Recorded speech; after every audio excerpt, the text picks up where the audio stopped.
I have been dancing since I was 2 or 3 years old. In high school, I was on the varsity dance team, and it was just this extracurricular that kind of took my mind off school and was able to be with my friends and do something that I really loved, and that was dance.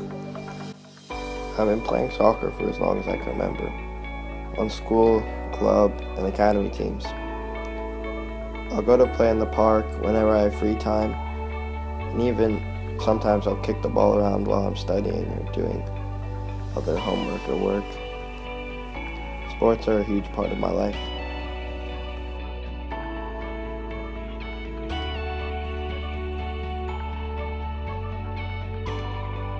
I mean, a lot of kids have difficulty with language, are very good with nonverbal stuff, they're the artists. So, the kids with a lot of ADHD, you see them on the stage, they're the comics, they're the ones who can fire the stuff off. Originally did editing for a while. I used to edit videos for fun.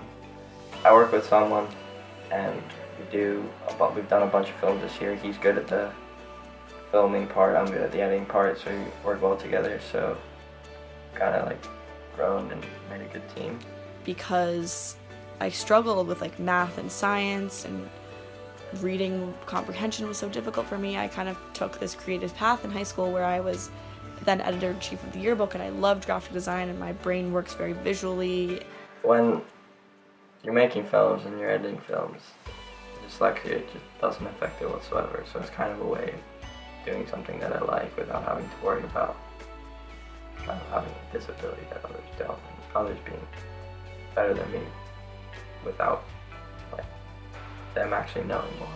Kids who maybe, again, more language things, they may be extraordinary athletes, musicians. I mean, they learn to communicate in other ways and express themselves in other ways, which is really validating. You gotta always try to make sure kids appreciate that, understand that.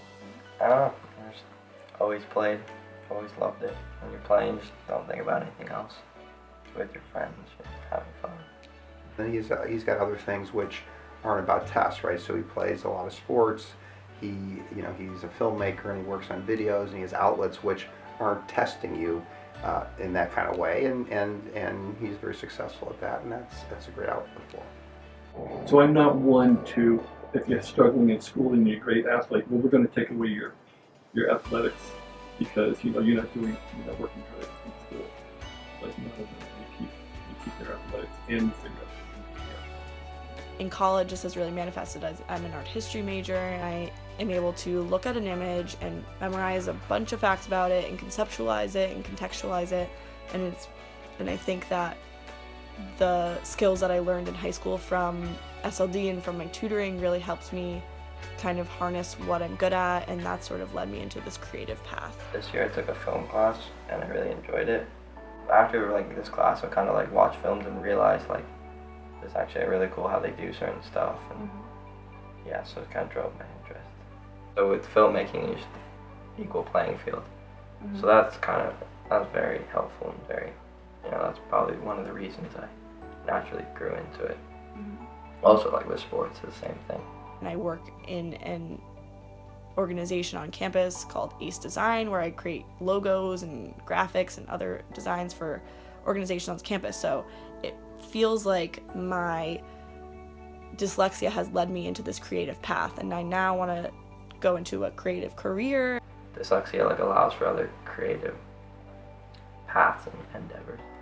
So I feel maybe led me to filmmaking, because there's a lot of creative choices that you take when you do films and editing. So you demystify it, you validate them, you point out all the stuff that you're good at, I mean, that's the biggest thing, is you don't apologize for how your brain is kind of wired and such. In fact, you kind of embrace it, and then if you need to go and explain to people, know that if you're going to talk at me 100 miles an hour, I'm not going to get something. I really appreciate something, maybe some visual references, or if you can at least talk about this is kind of how I learn, how can you help me out here? And ask for the things you need. And then kids start to realize that, I can do this.